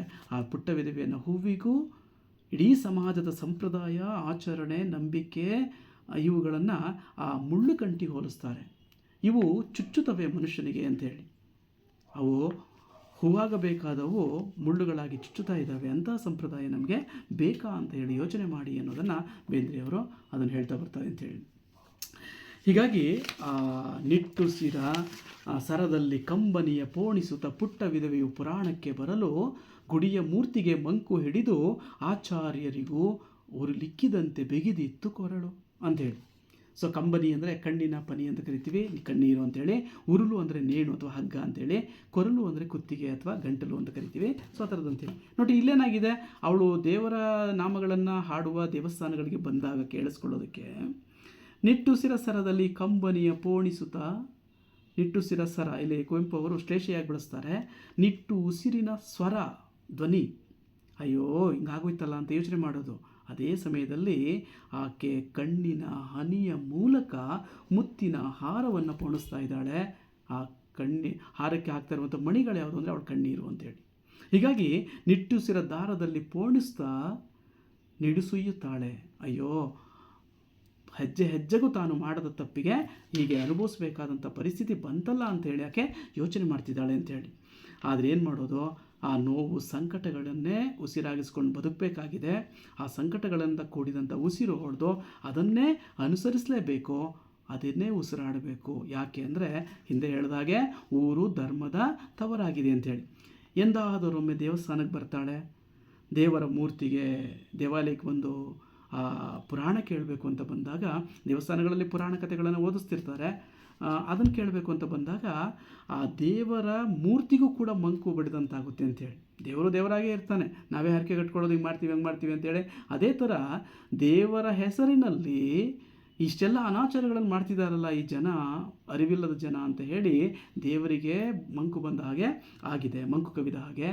ಅಲ್ಲಿಯ ಪೂಜೆ ಮಾಡುವ ಆಚಾರ್ಯರಿಗೆ ಅಥವಾ ಬುದ್ಧಿವಂತರಿಗೆ, ತಿಳಿದವರಿಗೆ ಕೊರಳಿನಲ್ಲಿ ಹಗ್ಗ ಬಿಗಿದಂತೆ ಈಕೆಯನ್ನು ನೋಡಿದಾಗ ಭಾಸ ಆಗುತ್ತೆ, ಉಸಿರು ಕಟ್ಟದಂಗೆ ಆಗುತ್ತೆ. ಅಯ್ಯೋ, ಇಂತಹ ಚಿಕ್ಕ ವಯಸ್ಸಿನ ಹುಡುಗಿಗೆ ಈ ಶಾಸ್ತ್ರ ಸಂಪ್ರದಾಯ ಈ ಪದ್ಧತಿ ಅಂತ ಹೇಳಿ ನಾವು ಈ ರೀತಿ ಮಾಡಿಬಿಟ್ವಲ್ಲ ಸಮಾಜದಲ್ಲಿ ಅಂಥೇಳಿ ಹೇಳುವ ಸ್ಥಿತಿಗೆ ಅಥವಾ ಹತಾಶ ಸ್ಥಿತಿ, ಅದು ಕೂಡ ನೋಡಿ ಅವರಲ್ಲೂ ಕೂಡ ಧರ್ಮ ಮೀರುವ ಹಂತಕ್ಕೆ ಅವರು ಹೋಗೋದೇ ಇಲ್ಲ ಅಂಥೇಳಿ. ಹೀಗಾಗಿ ಇಷ್ಟೆಲ್ಲ ಇದು ಏನೂ ಅರಿಯದ ವಿಧವೆಯ ಸ್ಥಿತಿಗೆ ನಾವೇ ಕಾರಣ ಆಗ್ಬಿಟ್ವಲ್ಲ ಅನ್ನುವಂಥ ಅಳುಕು ಕೂಡ ಇದೆ. ಆದರೆ ಸತ್ಯ ಹೇಳಲಾಗ್ತಾ ಇಲ್ಲ ಅವ್ರಿಗೂ ಕೂಡ ಅಂಥೇಳಿ. ಧರ್ಮ ಸಮ್ಮತವಲ್ಲ ಎಂಬ ಅಂಜಿಕೆ ಇದೆ, ಹೇಳಬಾರ್ದು, ಧರ್ಮ ಅವಳ ಪಾಡಾಗಿ ನಡೀತಾ ಇದೆ ಅನ್ನುವಂಥದ್ದನ್ನು ಅವರು ಹೇಳ್ತಾ ಬರ್ತಾ ಹೋಗ್ತಾರೆ. ಸೊ ಅದು ಬೇಂದ್ರೆಯವರು ಈ ಮಾತುಗಳಲ್ಲಿ ಅದನ್ನು ವ್ಯಕ್ತಪಡಿಸ್ತಾರೆ ಅಂಥೇಳಿ. ಹೇಳೋರ್ಗೂ ಕೂಡ ಅದನ್ನು ಹೇಳಿದ್ರೆ ಎಲ್ಲಿ ನಮ್ಮನ್ನು ಧರ್ಮ ವಿರೋಧಿಗಳು ಅಂತ ಅಂದ್ಕೊಂಡ್ಬಿಡ್ತಾರೋ ಅಂತ ಭಯದಲ್ಲೇ ನಡೀತಾ ಇದೆ ಅನ್ನೋದನ್ನು ಅವರು ಸೂಕ್ಷ್ಮವಾಗಿ ಹೇಳ್ತಾರೆ ಅಂಥೇಳಿ. ನೋಡಿ, ಮುಂದಿನ ಕೊನೆಯ ಭಾಗಕ್ಕೆ ಬರ್ತೀನಿ ನಾನು. ಕುರುಡು ಧರ್ಮಕ್ಕೆ ಸ್ಮಾರಕವು ನಿಂತಂತೆ ಆಕೆ ಮೈ ಮರೆತು ನಿಂತಾಗೆ ಗೂಗೆ ಹಾಡಿತ್ತು. ಮುದ್ರೆಯೊತ್ತುವ ಕಣ್ಣು ಮೋರೆ ನೋಡಿತ್ತು ಒಮ್ಮೆ, ಮುದ್ರೆ ಒತ್ತುವ ಕಣ್ಣು ಮೋರೆ ನೋಡಿತೊಮ್ಮೆ, ಜಾರ ಕೃಷ್ಣನ ಕತೆಗೆ ಕೋಡು ಮೂಡಿತ್ತು. ಕುರುಡು ಧರ್ಮಕ್ಕೆ ಸ್ಮಾರಕ ನೋಡಿ, ನಾವು ಈಗ ಏನಾದರೂ ಒಂದು ಒಳ್ಳೆಯ ಕೆಲಸ ಆದರೆ ಅದಕ್ಕೊಂದು ಶಿಲಾಶಾಸನಗಳನ್ನು, ದೇವಾಲಯಗಳನ್ನು ಏನೋ ಒಂದು ಸ್ಥಾಪನೆ ಮಾಡ್ತಾರೆ. ಆದರೆ ಇಲ್ಲಿ ಇವರು ನಂಬಿಕೊಂಡು ಬರ್ತಾ ಇರುವಂತಹ ಈ ಕುರುಡು ಧರ್ಮ ಇದೆಯಲ್ಲ, ಈ ಕುರುಡು ಧರ್ಮದ ಪ್ರತೀಕವಾಗಿ ಈ ಪುಟ್ಟ ವಿಧವೆ ನಿಂತಿದ್ದಾಳೆ ಅನ್ನೋದನ್ನು ಕವಿ ಇಲ್ಲಿ ನಮಗೆ ಈ ಮಾತುಗಳಲ್ಲಿ ಹೇಳ್ತಾರೆ. ಕುರುಡು ಧರ್ಮಕ್ಕೆ ಅಂದರೆ ಕಾನೂನಿಗೆ ಕಣ್ಣಿಲ್ಲ ಅಂತ ಹೇಳೋದಷ್ಟೇ ಅಲ್ಲ, ಧರ್ಮ ಕೂಡ ಕುರುಡಾಗಿದೆ ಅಂತೇಳಿ. ಕುರುಡು ಧರ್ಮ ಇದ್ದರೆ ಅದು ಯಾರನ್ನು ನೋಡಲ್ಲ, ಒಳ್ಳೆಯದು ಯಾವುದು ಕೆಟ್ಟದ್ದು ಯಾವುದು ಅಂತ ನೋಡಲ್ಲ, ಬರೆದಿರೋದನ್ನು ಹಾಗೇನೆ ನಾನು ಹೇಳಿದ್ನಲ್ಲ, ಎಂದೋ ಬರೆದಿಟ್ಟ ಮನುಸ್ಮೃತಿ ಇವತ್ತು ನಮಗೆ ಕಟ್ಟುಪಾಡಾಗಬೇಕಾಗಿಲ್ಲ. ಅದಕ್ಕೆ ಕುವೆಂಪು ಹೇಳಿದ್ದು, ಯಾವ ಕಾಲದ ಶಾಸ್ತ್ರ ಏನು ಹೇಳಿದರೇನು, ಎದೆಯ ದನಿಗೂ ಮಿಗಿಲಾದ ಶಾಸ್ತ್ರವಿಹುದೇನು. ಮೊದಲು ಮನಸ್ಸಿನ ಮಾತು ಮುಖ್ಯ ಅನ್ನೋದನ್ನು ಆ ಕುವೆಂಪು ಅವರು ಕೂಡ ಅದನ್ನು ಹೇಳ್ತಾ ಬರ್ತಾರೆ. ಹೀಗಾಗಿ ಕಣ್ಣಿಲ್ಲದ ಕುರುಡು ಧರ್ಮಕ್ಕೆ ಸ್ಮಾರಕ ಪ್ರತಿನಿಧಿಯಾಗಿ ಆಕೆ ನಿಂತಿದ್ದಾಳೆ. ಬದುಕಿನ ಹತಾಶ ಸ್ಥಿತಿಯನ್ನು ಈಗ ತಲುಪಿದ್ದಾಳೆ, ಮೈ ಮರೆತು ನಿಂತಿದ್ದಾಳೆ. ಆ ಸಮಯದಲ್ಲೇ ಗೂಬೆ ಹಾಡುತ್ತೆ. ಗೂಗೆ ಅಂದರೆ ಗೂಬೆ ಅಂತೇಳಿ ಕೂಗುತ್ತೆ. ಗೂಬೆ ಅನ್ನುವಂಥದ್ದು ನಮ್ಮ ಸಂಸ್ಕೃತಿನಲ್ಲೂ ಕೂಡ ಈಗಲೂ ಕೂಡ ಅದನ್ನು ಪಕ್ಷಿಯ ಕೂಗನ್ನು ಒಂದು ಅಪಶಕುನ ಅಂತಲೇ, ಕೆಟ್ಟದಾಗುತ್ತೆ ಅಂತಲೇ ನಾವು ಅದನ್ನು ಭಾವಿಸ್ತಾರೆ. ಅದು ಕೂಡ ಹಾಗೆ ನೋಡಿ, ಇಲ್ಲಿ ಯಾವುದಾ ನಮ್ಮ ಪುಟ್ಟ ವಿಧವೆಯ ರೂಪದಲ್ಲೇ ಗೂಬೆ ಅದೇನು ಮಾಡದೇ ಇರೋ ತಪ್ಪಿಗೆ ಅದರ ಕೂಗನ್ನು ಅಪಶಕುನ ಅಂತ ಹೇಳ್ತಾರೆ ಅಂಥೇಳಿ. ಅದು ಯಾಕೆ ಎಲ್ಲೋ ಹೇಳಿದೆ ಧರ್ಮದಲ್ಲಿ ಅದು ಅಪಶಕುನದ ಪಕ್ಷಿ ಅಂತ ಹೇಳಿ, ಆ ಗೂಬೆ ಕೂಡ ಕೇಳಿಸ್ಕೋಬಾರ್ದು ಅಂಥೇಳಿ. ಹೀಗಾಗಿ ಅಪಶಕುನದ ಪ್ರತೀಕವಾಗಿ ಆ ಎರಡು ಮಾತುಗಳನ್ನು ಬಳಸ್ತಾರೆ ಬೇಂದ್ರೆಯವರು. ಮುದ್ರೆಯೊತ್ತುವ ಕಣ್ಣು, ಮುದ್ರೆಯೊತ್ತುವ ಅಂದರೆ ಧರ್ಮ ಹೀಗಿರಬೇಕು ಆಚರಣೆ ಅಂತ ಹೇಳ್ತೀವಲ್ಲ, ಧರ್ಮದ ಹೆಸರಿನಲ್ಲಿ ಶೋಷಿಸುವಂತಹ ಪ್ರಬಲ ವರ್ಗದವರನ್ನು ಇದು ಸಂಕೇತಿಸ್ತಾ ಇರಬೇಕು ಅನ್ನುವಂಥದ್ದು ಗಮನಕ್ಕೆ ಬರುತ್ತೆ. ಮುದ್ರೆ ಒತ್ತುವ ಕಣ್ಣು ಧರ್ಮದ ಹೆಸರಿನಲ್ಲಿ ಶೋಷಿಸುವಂಥ ಪ್ರಬಲ ವರ್ಗದವರ ನೋಟ ಇದೆಯಲ್ಲ, ಆ ಪುಟ್ಟ ವಿಧವೆಯ ಮೇಲೆ ಬೀಳುತ್ತೆ. ಗುಡಿಗೆ ಬಂದಿದ್ದಾಳೆ, ಪುರಾಣ ಕೇಳೋದಕ್ಕೆ ಬಂದಿದ್ದಾಳೆ, ಆ ಹುಡುಗಿಯ ಮೇಲೆ ಅವರ ಬೀಳುತ್ತೆ. ನಿಮಗಾಗಲೇ ಹೇಳಿದೆ, ಆಕೆ ಈಗ ತುಂಬು ಯೌವನದ ವಿಧವೆಯ ಮುಖ ನೋಡಿ ಜಾರ ಕೃಷ್ಣನ ಕತೆಗೆ ಕೋಡು ಮೂಡಿತ್ತು ಎಂಬ ಮಾತುಗಳ ಮೂಲಕ ಕವಿತೆಯನ್ನು ಬೇಂದ್ರೆ ನಿಲ್ಲಿಸ್ತಾರೆ. ಮುಂದೆ ಏನಾಗಬಹುದು ಅನ್ನೋದನ್ನು ಸೂಚ್ಯವಾಗಿ ಕೊಡ್ತಾರೆ. ಆ ಮುದ್ರೆಯೊತ್ತುವ ಪ್ರಬಲ ಅಧಿಕಾರ ಹೊಂದಿರುವಂತಹ ಜನ ಆ ಪುಟ್ಟ ವಿಧವೆಯನ್ನು ನೋಡ್ತಾರೆ. ಮುಖ ನೋಡಿದ ಮೇಲೆ ಆಕೆ ಏರು ಜೌವನ ಇರುತ್ತೆ, ತುಂಬ ಸುಂದರವಾಗಿರ್ತಾಳೆ. ಗಂಡ ಇರಲ್ಲ, ಮಗ ಇಲ್ಲ, ಅಥವಾ ಈ ರೀತಿಯ ಹತಾಶ ಸ್ಥಿತಿಗೆ ಬಂದಿರ್ತಾಳೆ. ಅವಳನ್ನು ಮುಂದಿನ ಸಮಾಜದ ಜನ ಹೇಗೆ ನೋಡ್ಬೋದು, ಹೇಗೆ ಅವಳನ್ನು ದುಷ್ಕೃತ್ಯಗಳಿಗೆ, ಪಾಪಕೃತ್ಯಗಳಿಗೆ ಬಳಸ್ಕೋಬೋದು ಅನ್ನೋದನ್ನು ಕವಿತೆ ಸೂಚ್ಯವಾಗಿ ನಮಗೆ ನೋಡ್ತಾ ಬರುತ್ತೆ. ಜಾರ ಕೃಷ್ಣನ ಕತೆಗೆ ಕೂಡು ಮೂಡಿತ್ತು ಅನ್ನುವಂತಹ ಮಾತುಗಳು ಇದನ್ನು ಸಂಕೇತಿಸ್ತವೆ. ಮುಂದೆ ಆಕೆಗೆ ಏನಾಗಬಹುದು ಅವಳ ಬದುಕಿನಲ್ಲಿ ಅಂತೇಳಿ. ಏನು ಬೇಕಾರಾಗಬಹುದು, ನಿರಂತರವಾಗಿ ಆ ಶೋಷಣೆ ನಿಲ್ಲೋದಿಲ್ಲ ಅನ್ನೋದನ್ನು ಅದು ಮಾತುಗಳು ಸಾಬೀತುಪಡಿಸ್ತಾ ಹೋಗ್ತವೆ ಅಂಥೇಳಿ. ನಿರಂತರವಾಗಿ ಮುಂದುವರಿಯುತ್ತೆ ಎಂಬ ಸೂಚನೆ ಆ ಕವನದಲ್ಲಿದೆ. ಈಗ ನಮ್ಮ ಕಣ್ಣೆದುರಿಗೆ ಗೊತ್ತಿದೆ ದೇವದಾಸಿ ಪದ್ಧತಿ ಅಂತ ಹೇಳಿ ಎಷ್ಟು ಮಕ್ಕಳನ್ನು ಶೋಷಣೆ ಮಾಡ್ತಿದ್ದಂಥ ಒಂದು ವ್ಯವಸ್ಥೆ ನಮ್ಮಲ್ಲಿ ಇತ್ತು. ಈಗ ಅದು ಕಾನೂನು ಪ್ರಕಾರ ನಿಷೇಧ ಆಗಿದೆ. ಆದರೂ ಕೂಡ ಧರ್ಮದ ಹೆಸರಿನಲ್ಲಿ ಹರಕೆ ಒಪ್ಪಿಸುವಂತಹ ಆ ಹೆಣ್ಣು ಮಕ್ಕಳನ್ನು ಸ್ವಾರ್ಥಕ್ಕಾಗಿ ತಮ್ಮ ಕಾಮತೃಷೆಗಾಗಿ ಬಳಸಿಕೊಳ್ಳುವಂತಹ ವರ್ಗದವರಿಗೆ ಏನು ಕಡಿಮೆ ಇಲ್ಲ ಅನ್ನುವಂಥ ಮಾತುಗಳನ್ನು ಜಾರ ಕೃಷ್ಣನ ಕತೆಗೆ ಕೋಡು ಮೂಡಿತ್ತು ಅನ್ನುವಂಥ ಮಾತು ನಮಗೆ ಸಂಕೇತವಾಗಿ ಕಾಣಿಸ್ತಾ ಬರುತ್ತೆ ಅಂತ ಹೇಳಿ. ಹೀಗಾಗಿ ಈ ಬೇಂದ್ರೆಯವರ ಅನೇಕ ಈ ಪುಟ್ಟ ವಿಧವೆ ಪದ್ಯಗಳಲ್ಲಿ ಜೀವಂತಿಕೆ ಇದೆ, ಅರ್ಥವಂತಿಕೆ ಇದೆ, ಮಾನವೀಯತೆ ಇದೆ, ಮೌಲ್ಯಗಳನ್ನು ಬೆಳೆಸುವಂತಹ ಒಂದು ತತ್ವ ಅಡಗಿದೆ ಅಂಥೇಳಿ. ಬದುಕನ್ನು ಬೇಂದ್ರೆ ಭಾಳ ಪ್ರೀತಿಸಿದವರು, ಹೇಗಿರಬೇಕು ಅಂಥೇಳಿ ಬದುಕಿಗೆ ಮಾರ್ಗದರ್ಶಕರಾಗುವ ಹಾಗೆಯೇ ಬದುಕ್ತಂಥವರು ಅಂಥೇಳಿ. ಹೀಗಾಗಿ ಅನೇಕ ಪದ್ಯಗಳಲ್ಲಿ, ಅಂದರೆ ಪದ್ಯ ಕೂಡ ನಾನು ಇನ್ನೊಂದು ವಿಶೇಷವಾಗಿ ನಿಮ್ಗೆ ಹೇಳ್ತೀನಿ, 11 ಪದ್ಯಗಳನ್ನು ಮಾತ್ರ ಬರೆದಿದ್ದಾರೆ ಬೇಂದ್ರೆಯವರು. ನಮ್ಗೆ 11 ಯಾವಾಗಲೂ ಅಶುಭ. 11ನೇ ದಿನಕ್ಕೆ ಈ ಪುಟ್ಟ ವಿಧವೆ ಆಗೋಗ್ತಾಳೆ. ನಮಗೆ ಗೊತ್ತಿದೆ ಎಲ್ಲ ಕಾರ್ಯಗಳು ನಡೆಯುವಂಥದ್ದು, ಉತ್ತರ ಕಿರೆ ನಡೆಯುವಂಥದ್ದು ಕೂಡ 11ನೇ ದಿನಕ್ಕೆ ಅನ್ನುವಂಥದ್ದು ಕೂಡ ನಾವು ಗಮನಿಸಲೇಬೇಕಾದಂಥದ್ದು ಅಂಥೇಳಿ. ಅಲ್ಲಲ್ಲೇ ಪ್ರಶ್ನಾರ್ಥಕ ಮತ್ತು ಆಶ್ಚರ್ಯ ಸೂಚಕ ಚಿಹ್ನೆಗಳನ್ನು ಬಳಸ್ತಾರೆ. ಹೆಚ್ಚಾಗಿ ಪ್ರಶ್ನೆ ಮಾಡುವಂಥದ್ದು, ಯಾಕೆ ಮಾಡಬೇಕು, ಯಾಕೆ ಆಗಿರಬೇಕು ಅಂತ ಪ್ರಶ್ನೆ. ಆಶ್ಚರ್ಯ ಅಂದರೆ ಆ ಪ್ರಶ್ನೆಗೆ ಉತ್ತರವಾಗಿ ನಾವು ನಡ್ಕೊಳ್ತಾ ಇರುವಂಥ ರೀತಿಯನ್ನು ಬೇಂದ್ರೆಯವರಲ್ಲಿ ಏನು ಮಾಡ್ತಾರೆ, ಅದನ್ನು ಬಳಸಿದ್ದಾರೆ ಇಡೀ ಕವಿತೆಯಲ್ಲಿ ಅಂತೇಳಿ. ಹೀಗಾಗಿ ಪ್ರಶ್ನಾರ್ಥಕ ಮತ್ತು ಆಶ್ಚರ್ಯ ಸೂಚಕ ಅಂಶಗಳಿಂದಲೇ ಅರ್ಥ ಸ್ಫುರಿಸುವಂಥ ಕವಿತೆ ಇದು ಅಂಥೇಳಿ. ಓದುಗರ ಕರುಳನ್ನು ಹಿಂಡುತ್ತದೆ, ಮನಸ್ಸನ್ನು ದುಃಖದ ಮಡುವಿನಲ್ಲಿ ಮುಳುಗಿಸುತ್ತದೆ. ಹಾಗೆಯೇ ಓದುಗರ ಈ ಪಾಲಿಗೆ ಈ ಅರ್ಥಹೀನ ಶಾಸ್ತ್ರ ಸಂಪ್ರದಾಯಗಳಿಂದ ಬಿಡುಗಡೆಗೊಳಿಸಿ ಜಾಗೃತರಾಗಿ ಎಚ್ಚರಿಕೆಯಿಂದ ಇರಿ ಅನ್ನುವಂಥ ಒಂದು ಸಂದೇಶವನ್ನು ಈ ಕವಿತೆ ಹೊಂದಿದೆ ಅಂಥೇಳಿ.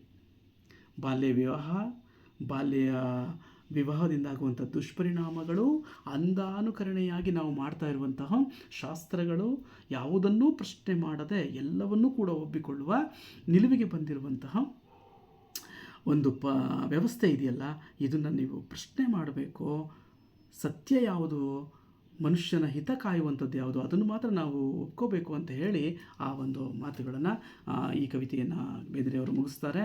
ಸ್ಮಾರಕ ಅಂದರೆ ಪ್ರತಿಭೆ ಅಥವಾ ಸಂಕೇತವಾಗಿ ಬೇಂದ್ರೆಯವರು ಪುಟ್ಟ ವಿಧವೆಯನ್ನು ಕುರುಡು ಧರ್ಮದ ಸಂಕೇತವಾಗಿ ನಿಲ್ಲಿಸ್ತಾರೆ. ಗೂಬೆ ಅನ್ನುವಂಥದ್ದು ಅಥವಾ ಗೂಗೆ ಅಂದರೆ ಗೂಬೆ ಅಂತೇಳಿ ಅದನ್ನು ಅಪಶಕನದ ಸಂಕೇತ ಅನ್ನುವಂಥದ್ದನ್ನು ಬಳಸ್ತಾರೆ. ಜಾರ ಅನ್ನುವಾಗ ವ್ಯಭಿಚಾರಿ ಅನ್ನುವಂಥ ಅರ್ಥವನ್ನು ಬರುತ್ತೆ. ಜಾರರಿಗೆ ಕೋಡು ಮೂಡಿತ್ತು ಅಂತ ಹೇಳುವಾಗ, ಕೃಷ್ಣನ ಕಥೆಗೆ ಕೋಡು ಮೂಡಿತ್ತು ಅಂತ ಹೇಳುವಾಗ ಆಕೆಗೆ ಮುಂದೆ ಒದಗಬಹುದಾದಂತಹ ಪರಿಸ್ಥಿತಿಯನ್ನು ಸೂಕ್ಷ್ಮವಾಗಿ ಬೇಂದ್ರೆಯವರು ಹೇಳ್ತಾ ಆ ಮಾತುಗಳನ್ನು ಮುಗಿಸ್ತಾರೆ ಅಂಥೇಳಿ. ಸೊ ಇವತ್ತಿನ ತರಗತಿಯಲ್ಲಿ ಮಕ್ಕಳ ನಾವು ನವೋದಯ ಸಾಹಿತ್ಯದಲ್ಲಿ ಬೇಂದ್ರೆಯವರ ಸಾಮಾಜಿಕ ಕವಿತೆಗಳ ಮಹತ್ವವನ್ನು ತಿಳ್ಕೊಂಡಿದ್ದೀವಿ. ಅವರು ಕುರುಡು ಕಾಂಚನ ಆಗಿರ್ಬೋದು, ಅಥವಾ ಅನ್ನಾವತಾರ ಆಗಿರ್ಬೋದು, ಭೂಮಿ ತಾಯಿಯ ಚೊಚ್ಚಲ ಮಗ ಆಗಿರ್ಬೋದು, ಮತ್ತು ಈ ಪುಟ್ಟ ವಿಧವೆ ಆಗಿರ್ಬೋದು, ಈ ಥರದ್ದೇ ಸಾಮಾಜಿಕ ಸಮಸ್ಯೆಗಳನ್ನು ಇಟ್ಟು ಅದರ ಬಗ್ಗೆ ಜಾಗೃತಿ ಮೂಡಿಸುವಂತಹ ಒಂದು ಕೆಲಸವನ್ನು ಬೇಂದ್ರೆಯವರು ಮಾಡಿದ್ದಾರೆ ಅನ್ನುವಂಥದ್ದನ್ನು ತಿಳ್ಕೊಂಡ್ವಿ. ದ ರಾ ಬೇಂದ್ರೆಯವರ ಪುಟ್ಟ ವಿಧವೆ ಕವನದ ವಸ್ತು, ವಿಷಯ, ಆಶಯ ಮತ್ತು ಅದರ ಒಂದು ಜಾಗೃತಿಯ ಅಂಶಗಳು ಏನು ಅನ್ನೋದನ್ನು ಕೂಡ ನಾವು ತಿಳ್ಕೊಂಡ್ವಿ. ಧರ್ಮ ಮತ್ತು ದೇವರ ಹೆಸರಿನಲ್ಲಿ ನಡೆಯುವಂತಹ ಮೌಢ್ಯ ಎಷ್ಟು ಮಟ್ಟಿಗೆ ಮನುಷ್ಯನ ಜೀವನಕ್ಕೆ ಅಳಿವಿಗೆ ಕಾರಣ ಆಗ್ತಿದೆ ಅನ್ನೋದನ್ನು ತಿಳ್ಕೊಂಡ್ವಿ. ಅಂಧಕಾರದಲ್ಲಿ ನಡೆಯುವಂಥ ಅರ್ಥಹೀನ ಆಚರಣೆಯ ಬಗ್ಗೆ ಅರಿವು ಮೂಡಿಸಿ ಅದನ್ನು ಪ್ರಶ್ನೆ ಮಾಡುವ ಅಥವಾ ಸರಿಯಿಲ್ಲ ಅಂದಾಗ ವಿರೋಧಿಸುವಂತಹ ಮನೋಭಾವವನ್ನು ನಮ್ಮ ಇವತ್ತಿನ ವಿದ್ಯಾರ್ಥಿನಿಗಳು ಬೆಳೆಸ್ಕೋಬೇಕು ಅನ್ನೋದನ್ನು ಈ ಕವಿತೆ ಮೂಲಕ ನಾವು ತಿಳ್ಕೊಂಡ್ವಿ. ಬಾಲ್ಯ ವಿವಾಹ ಪದ್ಧತಿಯ ಅಥವಾ ದುಷ್ಪರಿಣಾಮಗಳು, ಬಾಲ್ಯ ವಿವಾಹ ನಿಷೇಧ ಕಾಯ್ದೆ ಏನು ಹೇಳುತ್ತೆ, ಮೀರಿದರೆ ಏನು ಶಿಕ್ಷೆ ಕೊಡುತ್ತೆ, ಅದರ ಬಗ್ಗೆ ಕೂಡ ನಾವು ಒಂದು ಜಾಗೃತರಾಗಿ ಬಾಲ್ಯ ವಿವಾಹವನ್ನು ತಡೆಯುವಂತಹ, ಬಾಲ್ಯ ವಿವಾಹದಿಂದಾಗುವಂಥ ದುಷ್ಪರಿಣಾಮಗಳನ್ನು ನಾವು ಎದುರಿಸುವಂತಹ ಒಂದು ಕೆಲಸವನ್ನು ನಾವು ಈಗ ಮಾಡಬೇಕಾಗಿದೆ ಅನ್ನುವಂಥದ್ದು ಹಿನ್ನೆಲೆಯಲ್ಲಿ ಈ ಕವಿತೆಯನ್ನು ಅವರು ಕೊಡ್ತಾ ಬರ್ತಾರೆ ಮಕ್ಕಳ. ಈ ಒಂದು ಅಧಿವೇಶನಕ್ಕೆ ಸಂಬಂಧಪಟ್ಟ ಹಾಗೆ ಕೆಲವು ವಸ್ತುನಿಷ್ಠ ಮಾದರಿ ಪ್ರಶ್ನೆಗಳನ್ನು ನಾನು ಕೊಟ್ಟಿದ್ದೀನಿ. ಸಾಯುತ್ತೇನೆ ಎಂದವರು ಯಾರು ಅಂತ ಹೇಳ್ತಾರೆ. ಸಾಯುತ್ತೇನೆ ಎಂದವರು 4 ಆಯ್ಕೆಗಳನ್ನು ಕೊಟ್ಟಿದ್ದಾರೆ. ತಂದೆ, ತಾಯಿ, ಪುಟ್ಟ ವಿಧವೆ, ಯಾರೂ ಅಲ್ಲ ಅಂತ ಕೊಟ್ಟಿದ್ದಾರೆ. ಅಲ್ಲಿ ಪುಟ್ಟ ವಿಧವೆ ಗಂಡ ಮಗು ಸತ್ತ ಮೇಲೆ ನಾನು ಸಾಯ್ತೀನಿ ಅಂತ ಹೇಳುವಂಥದ್ದನ್ನು ನೀವು ಗಮನಿಸಬೇಕು. ಪುಟ್ಟ ವಿಧವೆ ಮುತ್ತೈದೆತನವನ್ನು ಎಷ್ಟು ದಿನಕ್ಕೆ ಕಳೆದುಕೊಳ್ತಾಳೆ? ಆ್ಯಸ್ ಯೂಶುವಲ್ 10 ದಿನ ಅಂತ ಇದೆ. 3 ದಿನ, 6 ದಿನ, 9 ದಿನ, 10 ದಿನ. 10 ದಿನಕ್ಕೆ ಯಾಕೆ ಶಾಸ್ತ್ರದ ಪ್ರಕಾರ ಕಳ್ಕೊಂಡು ಅನ್ನುವಂಥದ್ದು ನಾವು ನೋಡಿದ್ವಿ. ಹಾಗೆಯೇ ಪುಟ್ಟ ವಿಧವೆ ಕವನವನ್ನು ಯಾವ ಸಂಕಲನದಿಂದ ಆಯ್ಕೆ ಮಾಡ್ಕೊಂಡಿದ್ದಾರೆ ಅನ್ನುವಂಥ ಪ್ರಶ್ನೆ ಬರುತ್ತೆ. ಅದನ್ನು ಆ ಸಖಿಗೀತ, ಅರಳು ಮರಳು, ಒಲವೇ ನಮ್ಮ ಬದುಕು, 4 ತಂತಿ.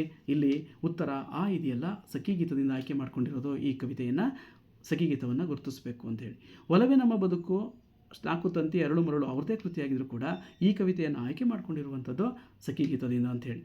ಪುಟ್ಟ ವಿಧವೆ ಗುಡಿಗೆ ಬಂದಾಗ ಆಚಾರ್ಯರಿಗೆ ಏನಾಯಿತು ಅಂತ ಕೇಳಿದ್ದಾರೆ. ಸಂತೋಷವಾಯಿತು, ದುಃಖವಾಯಿತು, ನಾಚಿಕೆ ಆಯಿತು, ಕೋಪ ಬಂದಿತ್ತು ಅಂತೇಳಿ. ಕೊರಳು ಬಿಗಿಯುತ್ತೆ ಅವರಿಗೆ, ಹಾಗಾಗಿ ಎಲ್ಲದಕ್ಕಿಂತ ಮುಖ್ಯವಾಗಿ ದುಃಖ ಆಗುತ್ತೆ ಅಂಥೇಳಿ. ಸೊ ಹಾಗಾಗಿ ದುಃಖ ಆಯಿತು ಇದೆಯಲ್ಲ, ಅದನ್ನು ನಾವು ಗುರುತಿಸಬೇಕು ಅಂಥೇಳಿ. ಹಾಗೆಯೇ ಕುರುಡು ಧರ್ಮಕ್ಕೆ ಸ್ಮಾರಕವು ನಿಂತಂತೆ ನಿಂತವರು ಯಾರು ಅಂತ ಕೇಳಿದ್ದಾರೆ. ತಾಯಿ, ತಂದೆ, ಜನರು, ಪುಟ್ಟ ವಿಧವೆ. ಗೊತ್ತಿದೆ ನಿಮಗೆ, ಕುರುಡು ಧರ್ಮಕ್ಕೆ ಸ್ಮಾರಕವಾಗಿ ನಿಂತವಳು ಪುಟ್ಟ ವಿಧವೆ. ಹಾಗಾಗಿ ಇಲ್ಲಿ ಅನ್ನೋದನ್ನು ಗುರುತಿಸಬೇಕು ಅಂಥೇಳಿ. ಊರು ಧರ್ಮದ ಡ್ಯಾಶ್ ದ ತವರು ಅಂತ ಹೇಳಿ ಕೇಳಿದ್ದಾರೆ. ಊರು ಧರ್ಮದ ತವರು ಅಂತ ಹೇಳಿ ಬಂದಿದೆ ಕವಿತೆಯಲ್ಲಿ. ಅದು ಧರ್ಮದ ಹಿನ್ನೆಲೆಯಲ್ಲಿ ಅವರು ಎಷ್ಟೆಲ್ಲ ಆಚರಣೆಗಳನ್ನು ಮಾಡಿದ್ರು ಅಂತ ನಾವು ತಿಳ್ಕೊಂಡಿದ್ದೀವಿ. ಆ ಧರ್ಮ, ಆ ಪಾಪ, ಈ ಶಾಪ, ಈ ಕರ್ಮ ಅಂತ ಇದೆ. ಇಲ್ಲಿ ಧರ್ಮದ ತವರು ಆಗಿರೋದ್ರಿಂದ ಆ ಧರ್ಮ ಅನ್ನುವಂಥ ಪದವನ್ನು ನೀವು ಬಿಟ್ಟ ಜಾಗದಲ್ಲಿ ತುಂಬಿಸ್ಬೇಕು ಅಂತೇಳಿ. ಈಗ ಕೇಳಿದಂಥ 6 ಪ್ರಶ್ನೆಗಳಿಗೆ ಉತ್ತರಗಳನ್ನು ನಾವೀಗ ನೋಡ್ತಾ ಇದ್ದೀವಿ. ಹಾಗೆಯೇ ಈ ಒಂದು ಹೆಚ್ಚಿನ ಓದಿಗೆ ನೀವು ಇಲ್ಲಿ ತೋರಿಸ್ತಾ ಇರುವಂಥ ಪರಾಮರ್ಶನ ಸಾಹಿತ್ಯ ಕೃತಿಗಳನ್ನು ನೋಡ್ಬೋದು. ವಿನಯ, ಅಂಬಿಕಾತನಿ ದತ್ತರ ಆಯ್ದ ಕವನಗಳನ್ನು ಕುರಿತಾಗಿ ಇರುವಂಥದ್ದು. ಸಂಪಾದಕರು ಅವರ ಮಗನಾದಂಥ ವಾಮನ ಬೇಂದ್ರೆ. ಕನ್ನಡ ಸಾಹಿತ್ಯ ಸಂಸ್ಕೃತಿ ಕೋಶ ಡಾಕ್ಟರ್ ಜಿ ಸಿ ನಿಂಗಣ್ಣ ಅವ್ರದ್ದು. 72 ಸಂಪಾದಕರಾದಂಥ ಬೇಂದ್ರೆ ಅವರ ಮಗನಾದಂತಹ ವಾಮನ ಬೇಂದ್ರೆ ಅವ್ರದ್ದು. ಸಾಲು ದೀಪಗಳು ಪ್ರೊಫೆಸರ್ GS ಸಿದ್ದಲಿಂಗಯ್ಯ ಮತ್ತು ಪ್ರೊಫೆಸರ್ MH ಕೃಷ್ಣಯ್ಯ ಅವರು ಸಂಪಾದನೆ ಮಾಡಿರುವಂಥದ್ದು ಸಾಹಿತ್ಯ ಅಕಾಡೆಮಿ ಕೃತಿ. ಅದನ್ನು ಕೂಡ ನೀವು ಗಮನಿಸ್ಬೋದು. ಹಾಗೆಯೇ ಅಂತರ್ಜಾಲ ಮಾಹಿತಿ, ಕನ್ನಡ ವಿಕಿಪೀಡಿಯಾ, ChatGPT ಇತ್ಯಾದಿಗಳನ್ನು ಬಳಸ್ಕೊಂಡು ಇನ್ನೂ ಹೆಚ್ಚಿನ ಒಂದು ಓದನ್ನು ಇದು ಕವಿತೆಯ ಬಗ್ಗೆ ತಿಳ್ಕೊಬೋದು ಅಂಥೇಳಿ. ಧನ್ಯವಾದಗಳು. ರಾಮೇಗೌಡ BH, ಕನ್ನಡ ಸಹ ಪ್ರಾಧ್ಯಾಪಕ, ಕನ್ನಡ ವಿಭಾಗದ ಮುಖ್ಯಸ್ಥರು, ಮಹಿಳಾ ಸರ್ಕಾರಿ ಪ್ರಥಮ ದರ್ಜೆ ಕಾಲೇಜು, MG ರಸ್ತೆ, ಹಾಸನ. ಸೊ ಇಲ್ಲಿಗೆ ನಾವು ಪುಟ್ಟ ವಿಧವೆ ಕವಿತೆಯ ಎಲ್ಲ ಪದ್ಯಗಳ ವಿವರಣೆಗಳನ್ನು ನಾವು ನೋಡಿದ್ದೀವಿ. ಈ 3 ಸೆಷನ್ನಿಗೆ ಸಂಬಂಧಪಟ್ಟ ಹಾಗೆ ಅಥವಾ ಈ ಸೆಷನ್ನಿಗೆ ಸಂಬಂಧಪಟ್ಟ ಹಾಗೆ ಅಧ್ಯಯನ ಸಾಮಗ್ರಿಯಲ್ಲಿ ನಾನು ಹಾಕಿರ್ತೀನಿ. ಕರ್ನಾಟಕ LMSನಲ್ಲಿ ಅಧ್ಯಯನ ಸಾಮಗ್ರಿ ಸ್ಟಡಿ ಮೆಟೀರಿಯಲ್ ಇದೆಯಲ್ಲ, ಅಲ್ಲಿಗೆ ಹೋಗಿ ನೀವು ಈ ಪ್ರಶ್ನೆಗಳನ್ನು ಏನು ಕೇಳ್ತಾರೆ, ಹೇಗೆ ಸಂದರ್ಭಗಳನ್ನು ಕೇಳ್ತಾರೆ, ಎಷ್ಟು ಉತ್ತರಗಳನ್ನು ಬರೀಬೇಕು, 10 ಮಾರ್ಕಿನ ಉತ್ತರ ಹೇಗೆ ಬರೀಬೇಕು ಅನ್ನುವಂತಹ ಮಾದರಿಯ ಪ್ರಮುಖಾಂಶಗಳನ್ನು ನಾನು ನಿಮಗೆ ಕೊಟ್ಟಿರ್ತೀನಿ. ನೀವು ಅದನ್ನು ಹೋಗಿ ಅದನ್ನು ಡೌನ್ಲೋಡ್ ಮಾಡಿಕೊಂಡು ನಿಮ್ಮ ಅಧ್ಯಯನಕ್ಕೆ ಅದನ್ನು ಬಳಸ್ಕೋಬೋದು, ಪರೀಕ್ಷೆಗೆ ಬಳಸ್ಕೋಬೋದು ಅಂತ ಹೇಳ್ತೀನಿ. ಮುಂದಿನ ಇನ್ನೊಂದು ಪಠ್ಯದೊಂದಿಗೆ ನಿಮ್ಮನ್ನು ಭೇಟಿಯಾಗ್ತೀನಿ. ಅಲ್ಲಿವರೆಗೆ ಎಲ್ಲರಿಗೂ ಕೂಡ ನಮಸ್ಕಾರ ಮಕ್ಕಳ. ಚೆನ್ನಾಗಿ ಓದಿ. ಈ ಒಂದು ಸೆಷನನ್ನು ಇಲ್ಲಿಗೆ ಮುಗಿಸ್ತಾ ಇದ್ದೀನಿ. ಧನ್ಯವಾದಗಳು.